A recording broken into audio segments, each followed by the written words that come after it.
Hey, I tell you, I went to see a mate of mine last week. He'd had terrible trouble with his heart. I said, how are you doing with your heart now? He said, I'm a lot better. He said, I've had a pacemaker fitted. I said, that's very good. He said, I think it's Japanese.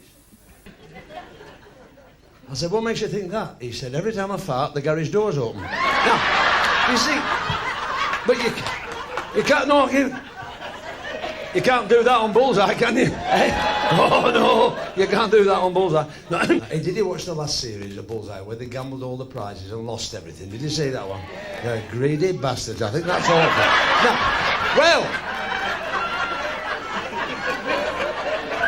well, they shouldn't gamble, should they, like that? When they've got that, all that, they should piss off and let the other poor sods lose, shouldn't they? And have you noticed it's always a speedboat? Have you noticed that? That's a lot of good to somebody who lives in bloody Walsall, isn't it? A speedboat, eh? Oh, bloody speedboat here. Oh, bloody great. Oh. Hi, there's some... People ask us, you know, they say, how do you feel when people gamble and lose everything? I say, we try not to piss ourselves. Hey? What? Look at what you could have won, you dickhead. No,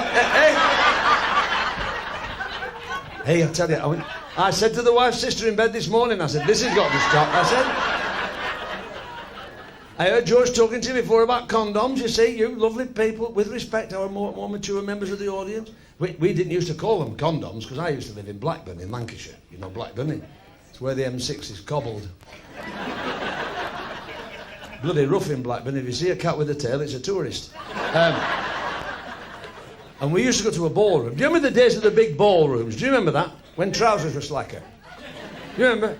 And we used to go up to the girls, didn't we, and ask them to dance. We had these big bands on, marvellous bands. And always towards the end of the night, you'd had 2 halves of lager, you were through to the finals. And we were always polite then. You'll not remember this perhaps, but we used to come to the girls and we used to ask you to dance politely. We used to, because everybody was courteous then. Say, excuse me, may I have the pleasure of this dance? And the girls used to look and say, oh, piss off. And we used to walk back to her mates with her head down, you know. We said, no, I never asked her. No, I didn't ask her, no. No, I think it was a clinic job. But, you see. But then after that we had all the punks, didn't we? Do you remember all the punks? That's a few years ago now, isn't it? Now we've got the travelling people, haven't we?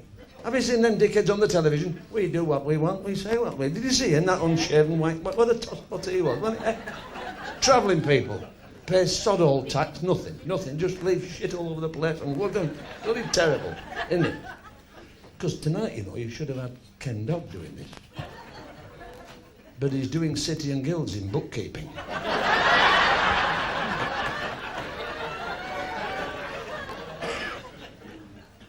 I'll tell you something else. 5 weeks ago, he had a heart attack, Ken. He had to have open heart surgery. Aye. They found another 50 grand. I'm waiting for the bastard to get piles. I'll have his bollocks off him now. What I was going to say... Hey, stop it. No, but we used to do... I know, in Accrington, I used to live in Accrington, just outside Blackburn. All the Lancashire people, you know this. In Accrington, there was a place... Can I talk to you? Do you remember the Con Club in Accrington? Oh, you know, they used to have a band there. Eddie McGarry and his broadcasting band. He'd been on Radio Mansfield.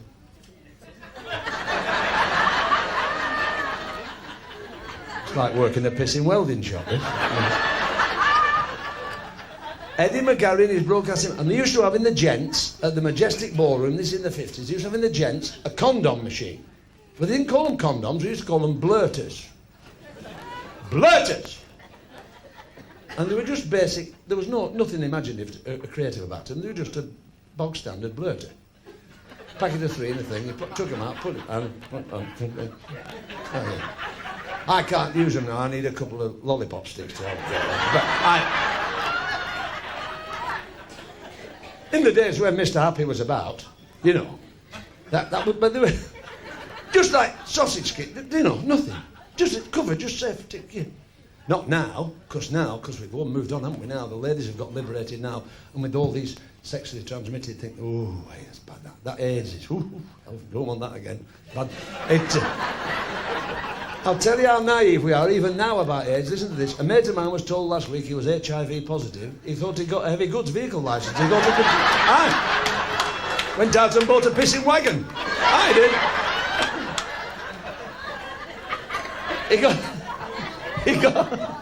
what a lovely crowd. He got a job. He was told to deliver these motor cars to Soweto. And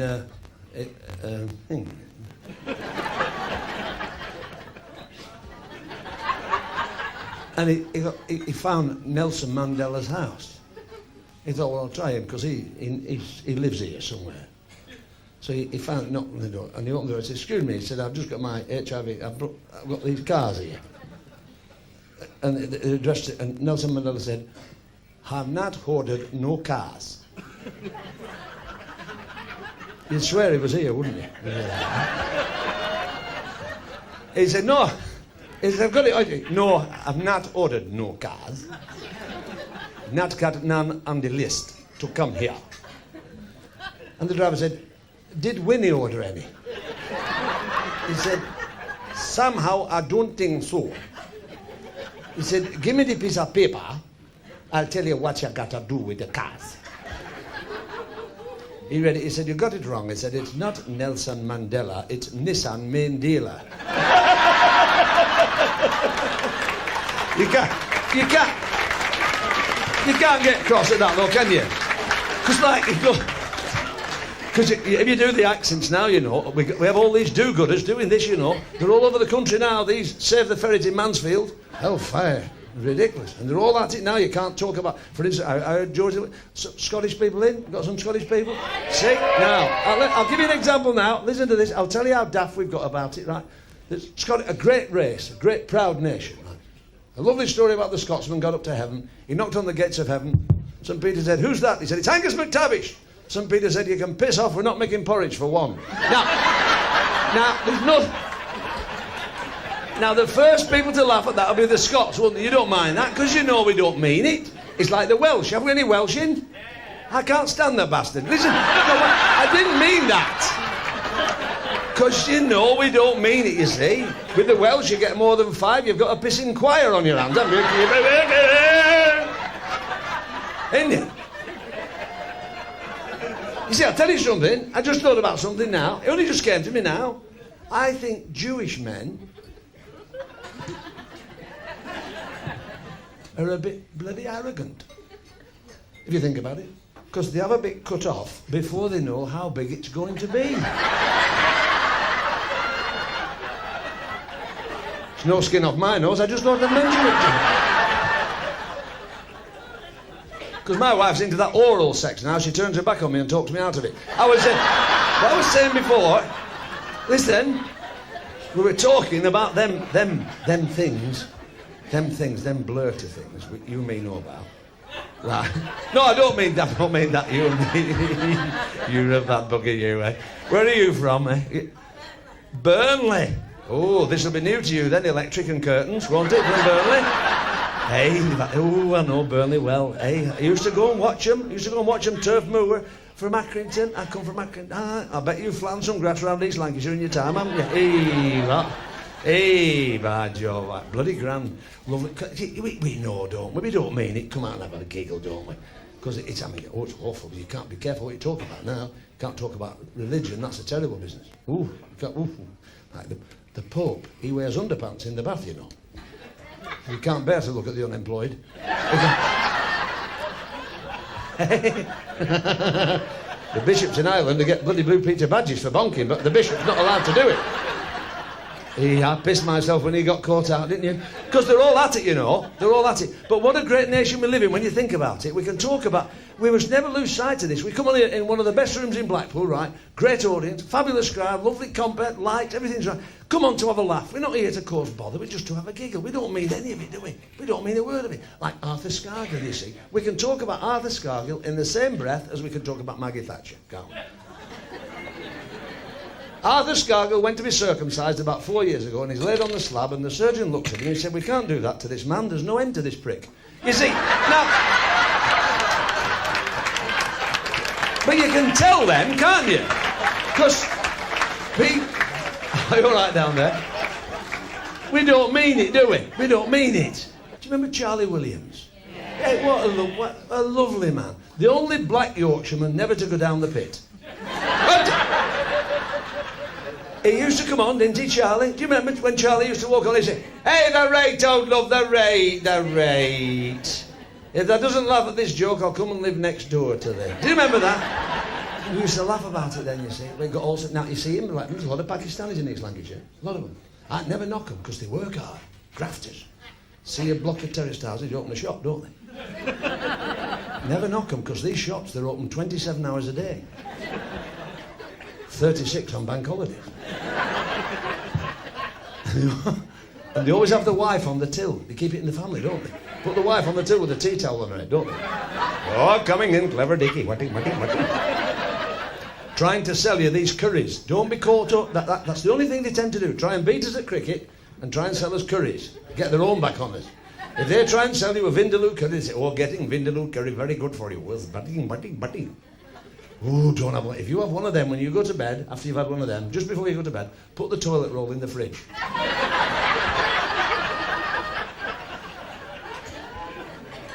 Because next morning, when you get up and go for a crap, your arse goes down for a drink, I tell you.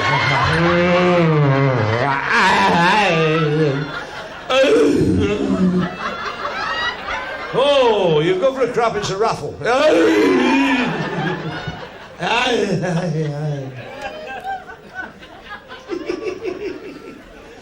You can buy what you want in them shops, you know, they have everything. Sliced loaves, toasted tea cakes, midnight you can go in, pissed as a parrot. Supercalifragilisticexpialidocious. Hills are alive with the sound of music. I got a sliced loaf. Oh yes, sliced loaf, bottom shelf.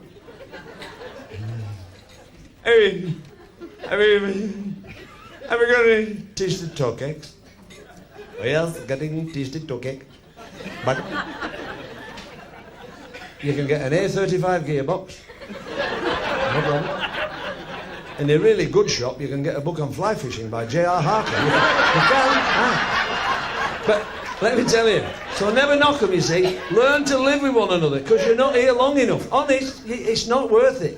It's not a rehearsal, this is it. You only do it once, don't you? Get on with it, do it, enjoy it. And if you do it tonight, and you enjoy it, you can do it again tomorrow.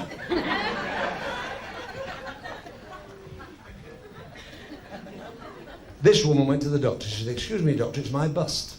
The doctor said, "Pardon?" She said, "It's my bust." He said, "Well, take your sweater off, then I can look at you." So she took her sweater off, and she was wearing one of them Tupperware bras. Didn't do a lot for them, but it kept them fresh. Frank Carson, 1976. The doctor said, "How can I examine your he said, "Take your bra off, then I can..." So she took her bra off, and as she took her bra off, one of them went... The other one stayed with this. It was like a slate layer's nail bag.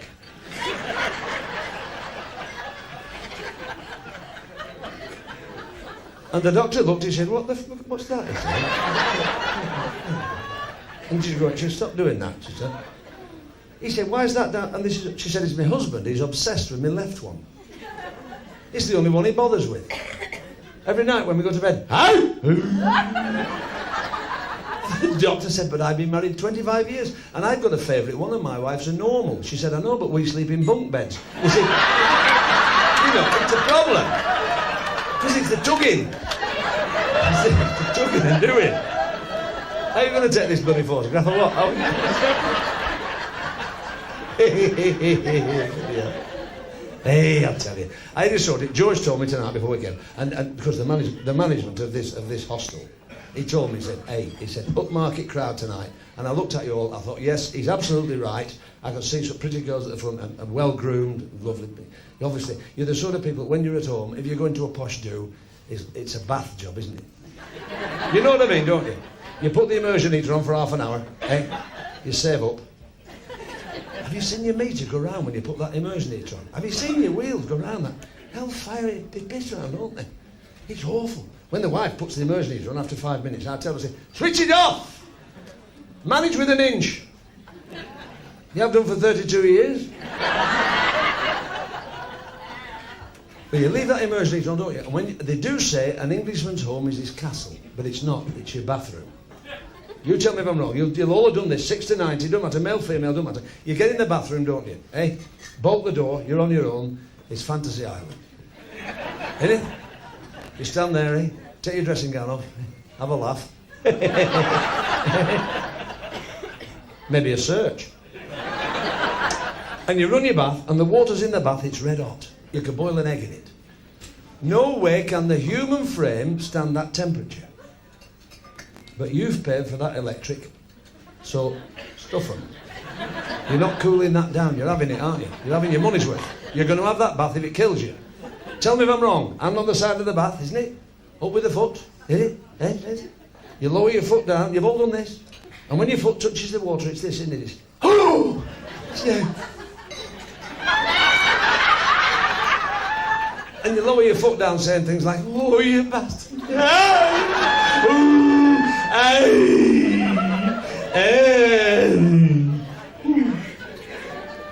And you leave your foot there a minute, then you look down, and it looks like you've got a maroon sock on.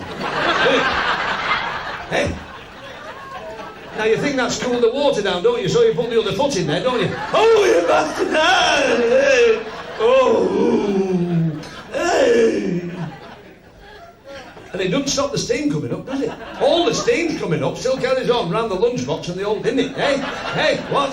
Must get some ointment for these. And hey, isn't it? Now let me tell you, there's no problem for us lads with the steam coming up on the old, no problem. Oh, deep joint, no problem. Well, there's no problem for the girls, there's somewhere for it to go. But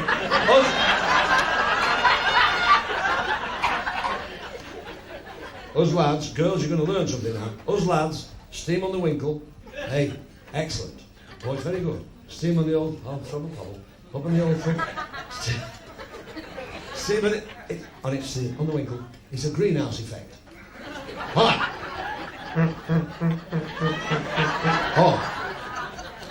After a good bath, I can write Llandudno on mine. Llandudno. And on a cold morning, it just says Ludo. I don't know where the letter's going. Hey, and then you've done the next bit, haven't you? Hand on the side of the bath, and you lower yourself down, don't you? You lower yourself down, and it's going through your mind, you're shuffling forward, and that steam's coming up. You've all done it. I can see your faces. You're living this with me now, aren't you? You're going down, and you're thinking, I'm not half going to burn my arse in a minute. And you're hanging on, you're thinking, oh, I am. You feel the steam coming up, you're thinking, I'm going to get 2 little burns on here. Well, those lads get 2 warning burns. And the really fortunate ones amongst us get a warning burn before that. Tell me if I'm wrong. As soon as your bum touches the water, is this right or not? As soon as your bum touches the water, it's this, isn't it? Ah! I can, oof! Hey! I can pound a bit. I've never understood that. You burn your arse and your lungs pack up. I've never understood that. But then you carry on, don't you, saying things like, ask him, ref! Don't you? And what a relief when your bum touches the bottom, isn't it? You sit there absolutely still, don't you? You think, for Christ's sake, don't make a wave.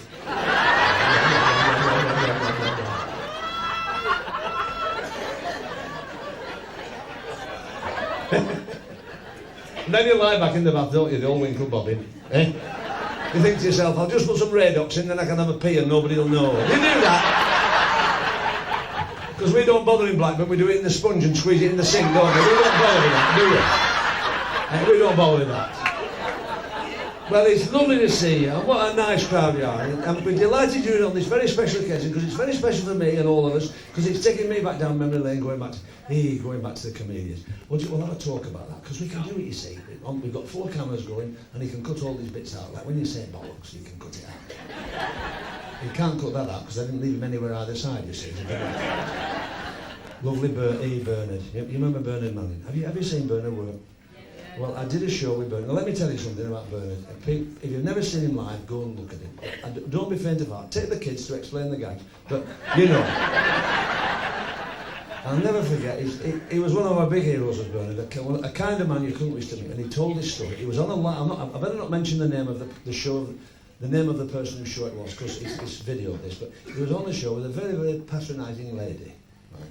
It's some years ago now, and he was the guest. And I was sat where this young lad is here. And I was like the warm-up man in case anything went wrong. We're telling you 2 stories now. I talked to Johnny Amp, and Johnny Amp said, just tell the story. This is true.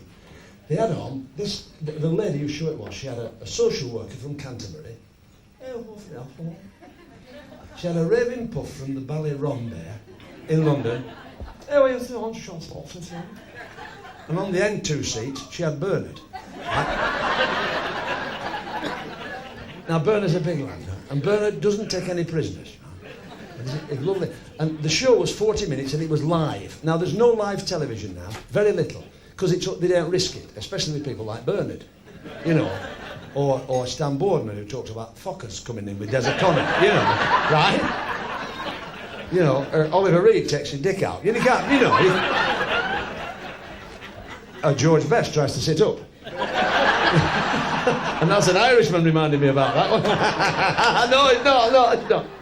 So this was live. So the story goes like this, right? Bernard sat there 40 minutes, and for 25 minutes she completely ignored Bernard. Not only ignored him, she veritably patronised him. Just, oh, I'll come to you in a moment. All this, you know. Down, fish and chips in a briefcase, one of them. She talked to the social. Yes, so we go around every day, we take teas to the people in the hall. And then she goes to the ballet dancing. And what do you do? Well, they say, we're doing a creative, innovative ballet now. And we're doing, we've got the synthol. And they're putting on the... And they find oops. See, all hit. And Bernard sat there like a beached whale, like this. And I could see him filling up like a barometer, you see. He was getting madder and madder. Because he thought, I've come all this way down the bleeding London to be ignored. And she came to him 5 minutes from the end of the show, and it was live on a Sunday night, 10 past 10. She said, Mr. Manning, what do you all love? And I was there. She said, you're a turn, aren't you? I said, I'm a turn, love I. I'm a comic guy. Sometimes make people laugh. She said, I've heard you're rather naughty. Sometimes I can be a bit near the bone. Sometimes tell naughty stories. And she said, this is live television. She said, would you tell us one now? Live television. I saw the cameraman going, oh, fucking hell. Right? Live television for Bernard. I mean, you don't do that. That's like giving a Rottweiler a bloody Roundtree's mince. That's ridiculous. Bernard said, I was walking down the street, just come out of the Embassy Club, I'm walking down the street, I looked across, I saw this blind man with this lovely golden Labrador on a harness. I thought, how nice, that dog is that man's eyes, that's very good. I'll have a charity night for that one night, because he does that every Sunday, always in a charity night. And he said, as I'm looking at the dog, he said, the dog pissed all down the blind fella's leg. And the blind fella, look, he said, I thought, they're dirty bastards. He just pissed down that fella's leg. The poor blind son on that dog. He's supposed to be his friend, he's pissed all down his leg. What sort of a bleeding dog's that? Incontinent bastard. And he said, I couldn't believe what I saw next. He said, the blind fella put his hand in his pocket and gave the dog a toffee. I thought to myself, that's the kindest thing I've ever seen in my life. That blind man there has just been pissed on by that dog. And you give him the dog a toffee. He must think the world of that dog. He said, I went across to him and said, excuse me, sir. He said, yes. He said, that's the kindest thing I've ever seen in my life. He said, that dog of yours, that friend, he just pissed down your leg and you give it a toffee. That's very nice. The blind fellow said, I'm just trying to find out where its head is. I'm going to kick it in the bollocks. Now, Bernard Manning, right? Bernard Manning. Are you all right there? We've had some time with Bernard. Honestly, we've had some time. There's another comic as well. I'll tell you a few. Do you remember Max Wall? I'm putting this in for the producer, right? Because this takes us back to like 1970. Not mine. I mean, he was a comedian's comedian, was Max Wall. He had a face. Do you remember? It had been lived in, hadn't it? By travelling people for 10 years with remodes on the vans.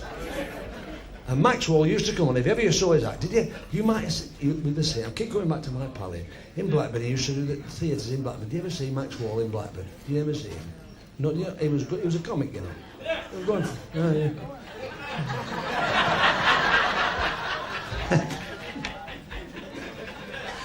He used to come on, and we used to see him in the clubs in the 60s. I wasn't in the business then, I used to go and watch him. And he never bothered. He used to come on in a pair of black tights. And he had a piano there. Do you remember it? He had the piano. And he used to walk on in these black tights, and they were really tight. It was like 2 hard-boiled eggs in hanky.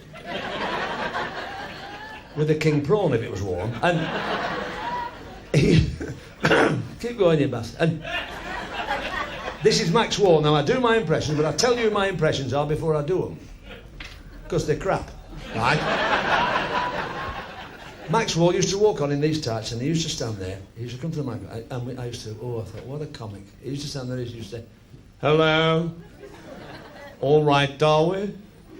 Yeah. Yeah. I'd like to tell you a poem. A poem. Yes, a poem. Tell you a poem. I forgot the pissing poem now.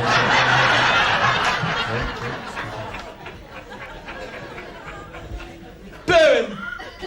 Man went to the chip shop, wanted fish and scallops. A hot chip ran down his trouser leg and burnt him on the ankle. Completely missed his bollocks. You can't tell them.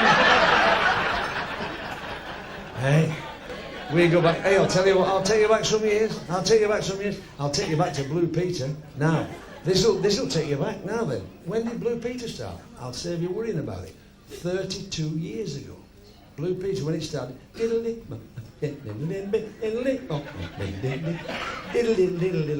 remember that? When Christopher Trace used to do it. He was very BBC. Oh, and what have you got here, my little man? And he got a power station made of toilet rolls and matches, and it was crap. It was full of glue and really awful. It was just a bloody mess.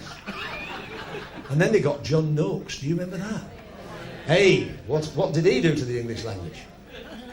Hello and welcome to Blue Peter. You remember that? With that incontinent sheepdog, you dirty bastard. Get down, piss him down. Remember that? That's it, you've got it. Get down, Shep. You've just won a timeshare apartment in the Lebanon. Now listen. Oh, you can have a week in Sarajevo with a tank and a tin hat. We're not bothered. But you're right. Hey, come on, get down, Shep. He was a good person. And he was on with, I'll take you back, Valerie Singleton. Hey. You're going back some years now, aren't you? And they used to make models, didn't they? Here's one I prepared earlier. Remember? He used to say things like, and this week, Val's going to show you how to make a vibrator out of a squeezy bottle. And all the kids are at home saying to the mothers, what's a squeezy bottle? You know. It's all altered, you see. It's like the condom. We were saying before, weren't we? We were talking about the majestic ball. I'm coming again here. We ate King George's Hall, Blackburn. You used to go there, didn't you? We used to that. But you see, the condoms now are in the ladies' toilets as well, and that's quite right. Because nowadays, liberated ladies, as you ought to, that's so you should be now. Not too liberated. I can't do with all them feminists who flatten all the lumps off. I can't do with that. Have you noticed all the advocates of that are people like Jermaine Greer? Have you seen her? Hello? Feels like a bulldog chewing a wasp. Have you seen her? Cover girl for Farmers Weekly, and she's talking about feminism. Hellfire. No, keep your lumps and your bits and bobs, because we like to open doors for you. We want to see you looking pretty like you're looking. Don't be doing all that. You're right, make an effort. Most of you. You know.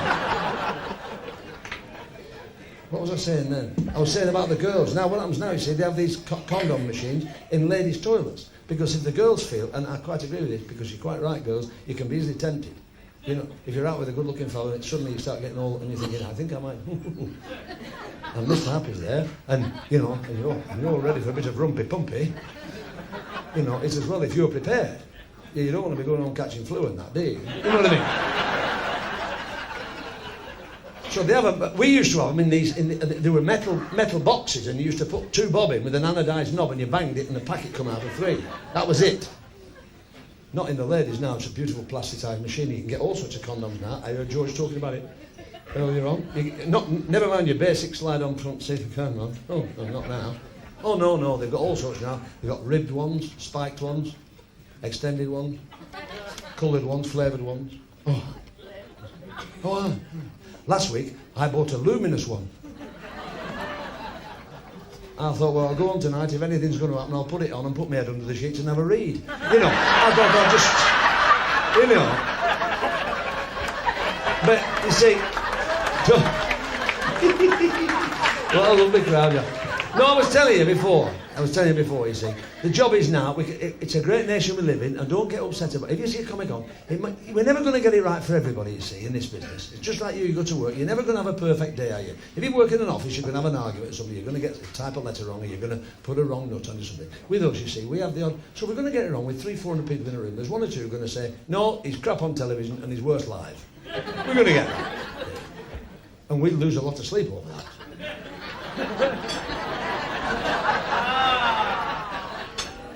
You see, like, we can talk about politicians, can't we? Talk about who we like. Look at what they've done to what's his name now, bloody John Mellor. Who's the Liberal fella about 7 or 8 years ago? Jeremy! Oh, I don't like them. Rear gunners. Don't like them. Hey! Never mind the screaming. Make me have it. I don't like that, do you? Hey! What?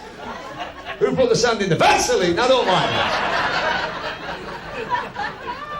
He's a Liberal, wasn't he? I think he was a Liberal. Well, he was Liberal with most things. And what did he say when the press got him? He said, I lay face down and bit the pillow. Do you remember that? Because he thought Cyril Smith was next. Do you remember that? Hey! I'd have chewed the pissing headboard, wouldn't you? Oh, my God. I would. They're all at it. Everywhere's at the press followed me in today, because there's a lot about. It amazes me because they can't reproduce. Why is there so bloody many of them? I can't understand it. The press came to me today, they caught me at the door, they said, are you gay? I said, I'm not even bloody happy. Piss off, I said. What are you talking about? Because you get into a television studio, you heard George saying it earlier on, if you drop your fags on the floor, you kick them to the corner to pick them up. You don't, hey? You don't do any of that and bend it down. I told you before. No, we don't do that. But isn't it marvellous? We can talk about who we want. Talk about who we want. Talk about them all. I'll tell you, anyway, now listen to this. Where else can you do this in the world? Prince Charles, right, now they're having a hard time now, aren't they? They're all having a bit, you know. Prince Charles plays polo. And it's what, and wins a platform, and the horse and it. And Diane stands there. Bought it to you. He's on it, she's standing. And it's all getting a bit now. Prince Charles fell off his polo pony about 7 months ago and damaged his elbow. Do you remember reading that in the paper? Damaged it. And it was all very serious, hellfire. Prince Charles fell off a horse, took him into hospital, it's true, and they grafted some skin from his bum so he wouldn't have a scar on his elbow. Isn't that right? It's true, it's in the papers, wasn't it? Do you realise we have a future King of England who doesn't know his arse from his elbow? Do you realise? Hey?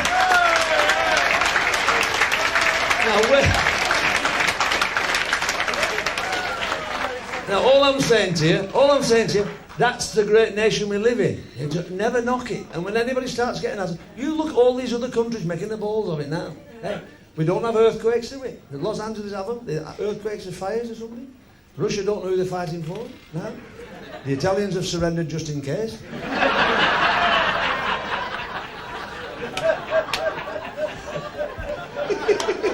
5 reverse gears on their tanks. Hey, I did this club, I must tell you. I'm all right. Let me tell you. Hey, what a lovely crowd. Are you enjoying it anyway? You all right? What we do, let me explain to you so you don't get cold. We know it's a bit warm with the lights, so we've had to put these lights on for this. We do this and then we've got a little break, and then in the second half we've got a surprise for you. In the second half we're going to have a fire practice and piss off. Behave yourself, you naughty girl. No. Then when a fella comes on, does the splits on a blow lamp, he's very good. And then he sings great balls of fire. But I did this club. Have any Northeasterners in? Anybody? I know it's Durham. My partner. Hey, my daughter went to Durham. It's a lovely city, isn't it? It's a marvellous city, Durham. I love a lot of time in Durham. Lovely people up there. When you like this, you know, but when you get, I can tell you this, and I'll tell you this on video. We'll go on that one. I'm going to tell you this. All you people watching this video, if you want to be a comedian, right, and you're driving north, make sure your car breaks down at Scotch Corner. Right. Don't go to Durham. Don't go to the northeast, because when you get to you buggers, when you're an audience altogether, aren't you? Oh, they're hard up there. A northeast audience, because they've seen it all, you see, and they've seen all the entertainment. They're quite right. They've seen it. If you can do 10 minutes in a club in the northeast, you get a BEM or the OBE or something. I did this club in the North East. It was a Catholic club. I knew it was a Catholic club because they called the bingo numbers out in Latin so the Protestants couldn't win. And I did this club.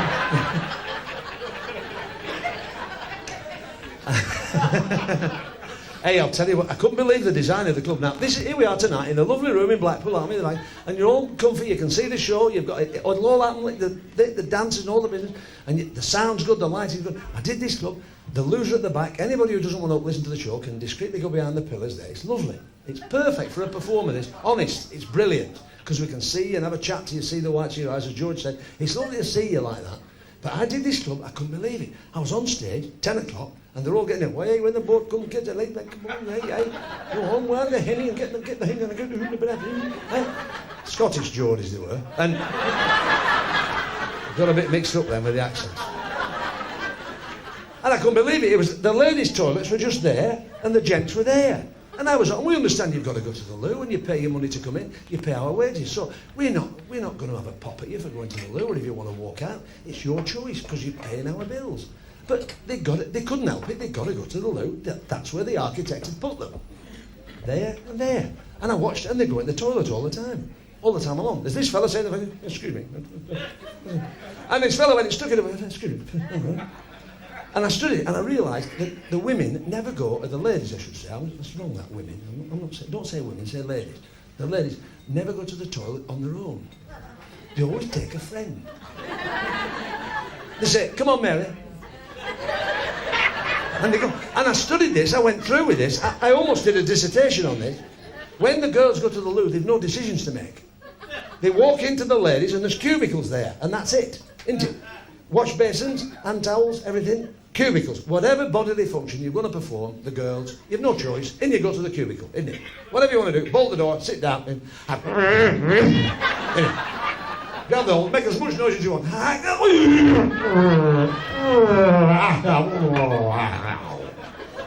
And when you walk out into the queue, you just say, it was her in that one.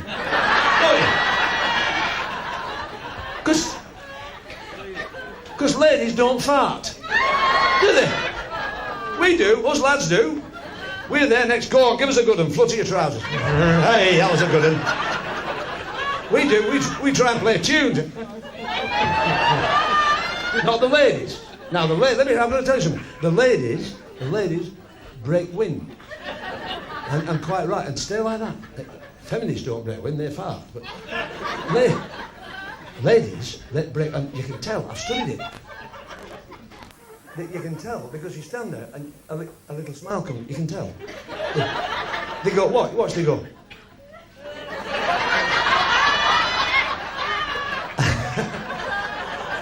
And then listen, and lads, listen, I tell you, I've studied it. They suddenly go.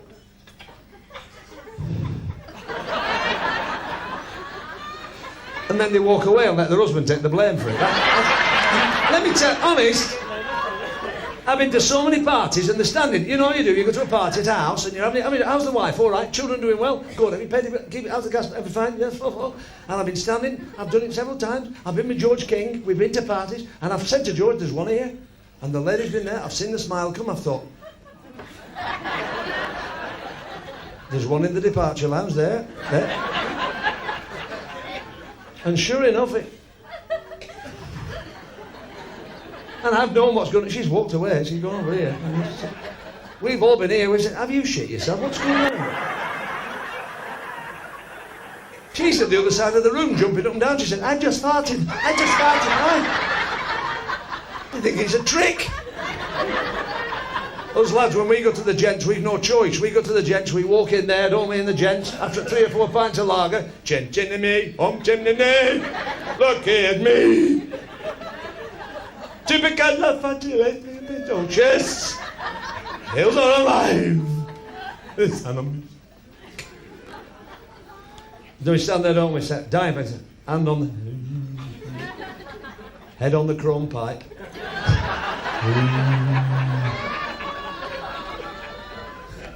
Trying to get the embassy tip down the griddle.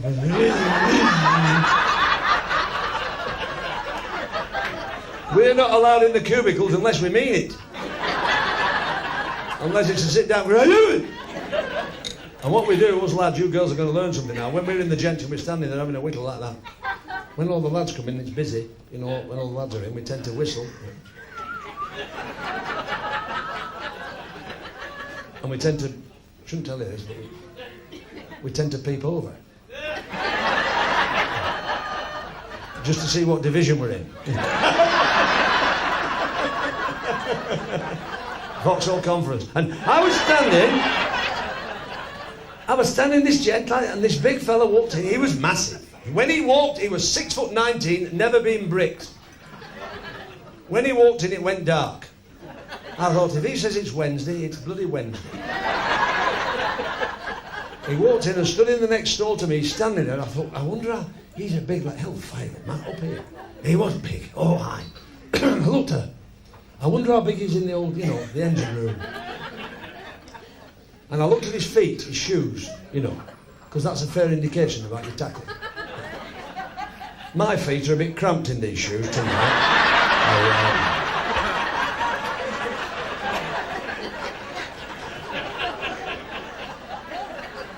But as I looked up, and just as I could look to his neck, I couldn't believe it. All the wrinkles went out of his neck. I thought I couldn't understand. I thought, no, what's caused that? He just went like that. And he lurched forward. There'd been like a shift in his centre of gravity. I thought, hello, Mr. Happy's popped out. You know. Wink, and he put his hand on the thing. I thought, well, I'll have to have a look at this. You know. And I peeked over the thing, and when I saw it, that hellfire, I thought he'd get BBC Two on that in the winter. Hey?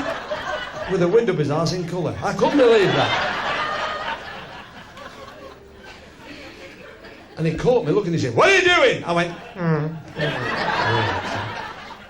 I said, you're a big lad. He said, how do you mean big lad? I thought, Christ, what am I going to say now? He's massive here.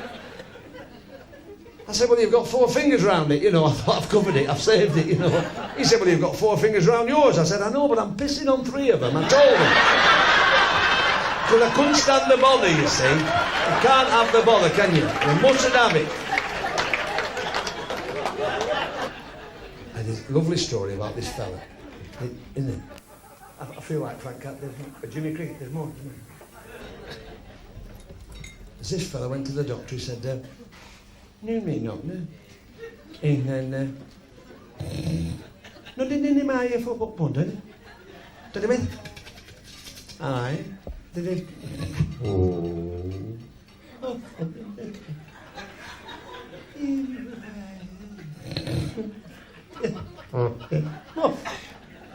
And the doctor was very experienced. He knew. He said, pardon?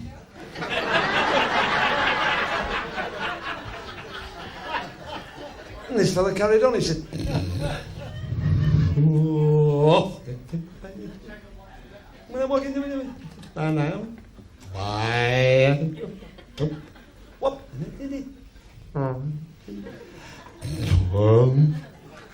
And the doctor was beautifully spoken. He said, don't piss about, write it down.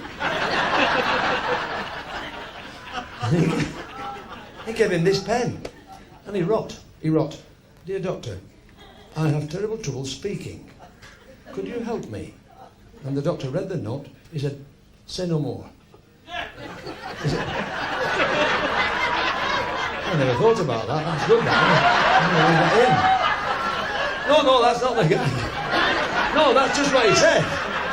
He said that. He said, I'll leave it in that. He said, take down your trousers. And this fella said, oh, let's take him out for a drag down. He did it off on me, too. And then I died it. And then, he did it. No, do me bollock my foot. Nothing, what? The doctor said, I know what I'm talking about. He said, will you take down your trousers and your underpants? And this fellow said, no. He can't take him out. And then pulled the underpants. He said, I'm a doctor, I'm heavily qualified. He said, would you take your underpants and would you bend over? This fellow said, oh, did he? Hey. Oh, he did he? Down there for dancing. No, and then, no, I've had it. Think about it. I'm bend over and you get behind me up the foot today. Oh, he did he? He didn't buff off. The doctor said, I know what I'm touching. So he did. He took his trousers down, his underpants, and he's bending over in the surgery, touching that there. And it's all there, the tackle, the bulbs, everything's there. Like that. And the doctor did all the tests. He's bending over, he put the tea leaves on his arse. He said, you're going on a long journey, he said. And then he picked up this poker, which was lying in the surgery, stagnant. And the doctor with this poker, with this fella bending over, touching his toes, with nothing around his hand, nothing. The doctor with this poker, for want of a better phrase, shoved it up his arse. Boy! He went, whoop! This fella went, ah! The doctor said, that's very good, come back tomorrow, we'll try the letter B.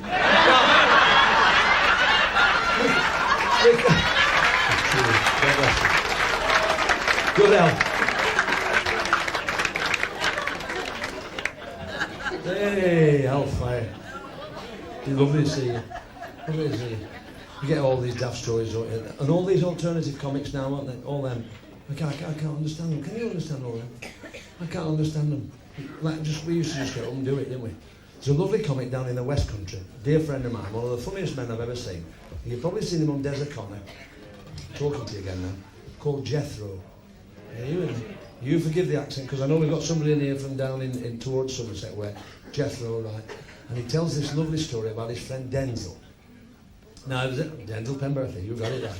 Now, if there's anybody from Cornwall, please forgive the accent on this, because I'm just trying to, and it's Jethro's tale, it's not mine, but it's a lovely story.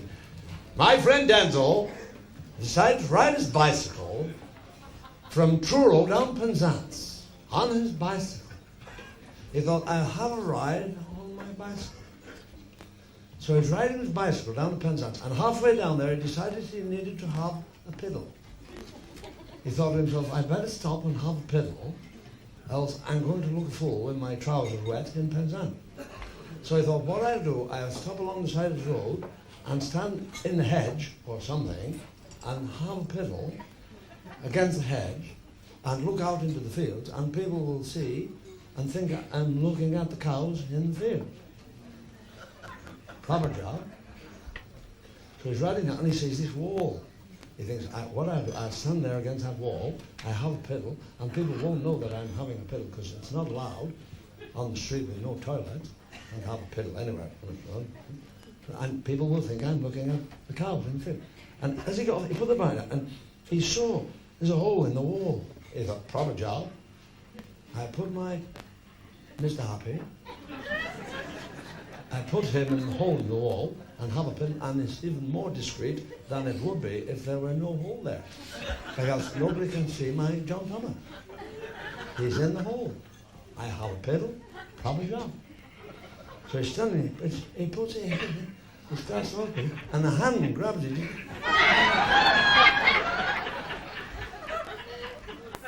And he looks over the wall, he sees this little 15-year-old lad. He said, you bloody tosser. He said, what are you doing there, he said. And he got hold of it, he said, listen, that's it, £5 or I'll cut your cock off. He said, you bastard, he said. And he looked down, and there's another lad, he's about 11 years old, there's another old there, and he's there.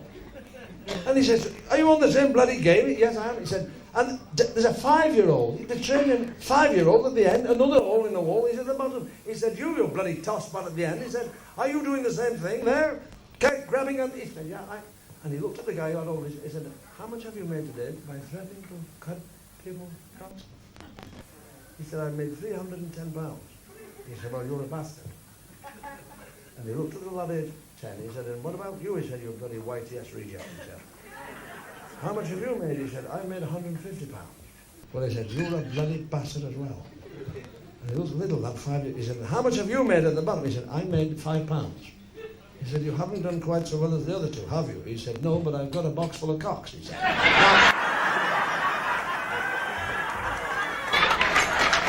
Jethro.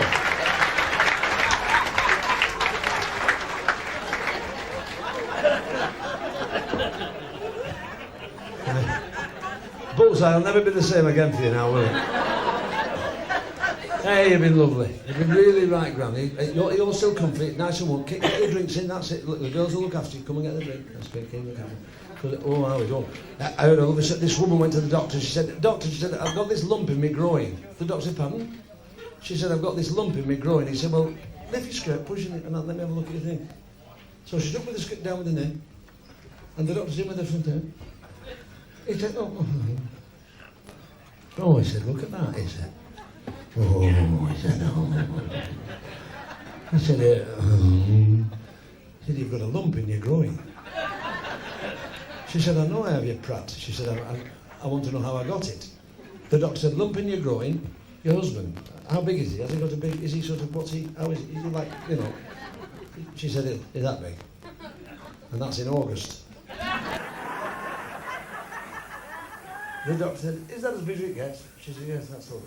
He said, well, that's it. He said, lump in your groin. He said, you've ruptured yourself snapping at it.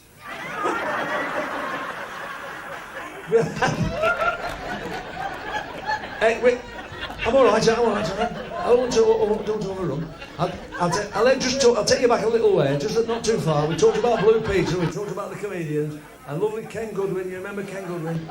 So we'll have a little chat now for a few minutes, then we'll let you get on with the rest of the show, because you've been really excellent. It's a long, long time for you to sit like this.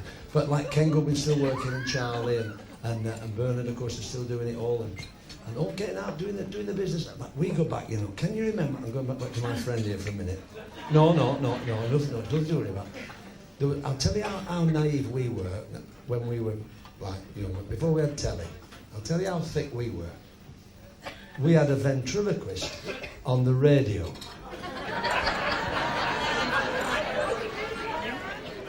Now, you can't get thicker than that, can you? Eh? Peter Brough and Archie Andrews. And Archie Andrews still said Gollocks, and nobody could see him. They did. We're going after this one, because I'm not one of these acts who goes off, you know, and you all cheer, and I come back and do another 20 minutes, because I've spent so many nights waiting to get cheered back, I don't bloody risk it now, right? I don't know how you do it wherever you're from, but wherever you're from, this fella's having this affair with this woman, right? And the way he's got it sorted out, she's lying down, looking up.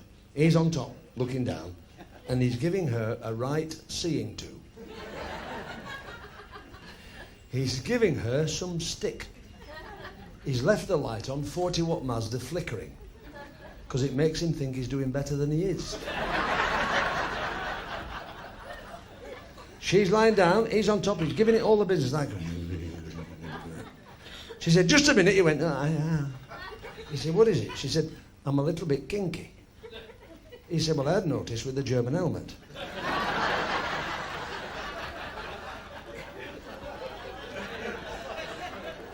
And the basketball boots on your hands. Would you mind now? She said, while she's doing with Mr. Happy, she said, would you mind biting the lobes of my ears? He said, what? She said, he said, whilst I'm doing that, she said, yeah. He said, altogether, she said, yeah. He said, all right, I will. So he's going.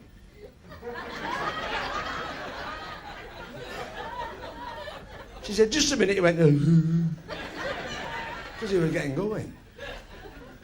He said, what is it now? She said, would you mind? He said, what? She said, I'm a bit kinky. He said, well, it had crossed my mind with the watering can over the top of the bed. And the rubber duck on the sandpaper. Would you mind now? She said, after you've bitten the lobes of me, she said, would you mind kissing me busts? Good God, he said, is nothing sacred? How do you mean? She said, kiss me he said, your bust.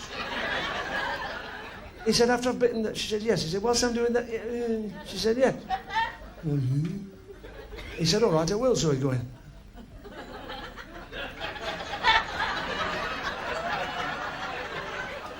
She said, just a minute. He went, because he was on a roll now. He was blazing now. His bum was warm as well. He said, I can't do with all this biting and kissing whilst I'm doing that. He said, it's no good to me, he said. He said, I've cut my nose on your helmet. He said, I've got remold marks on my arse from your basketball boots.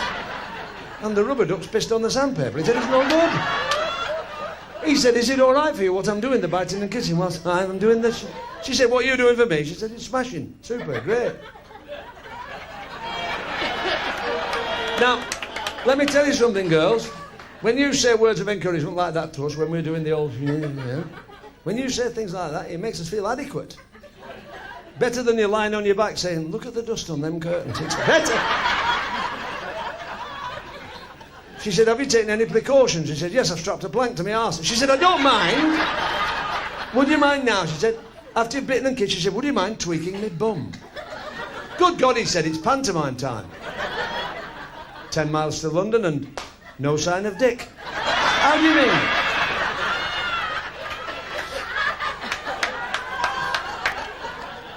She said, just stroke it down gently and tweak it up. He said, what, after I've bitten and kissed? She said, yeah. He said, what's something to do with the inner with Mr. Happy? She said, yeah. He said, all right, I will. So he's thinking back, kiss, drink back. So he's going...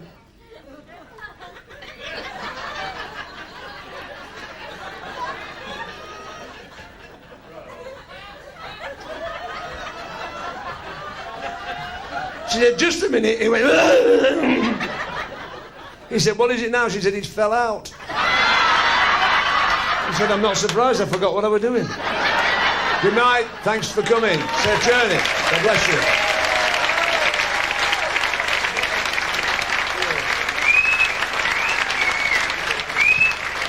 Absolutely fantastic. Ladies and gentlemen, the star of our show this evening, Mr. Jim Bowen.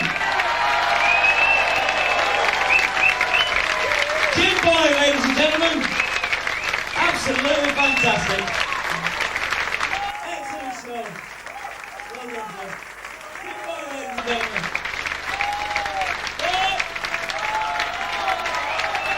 Jim Bowen. Yeah, really great. Smashing super. Great.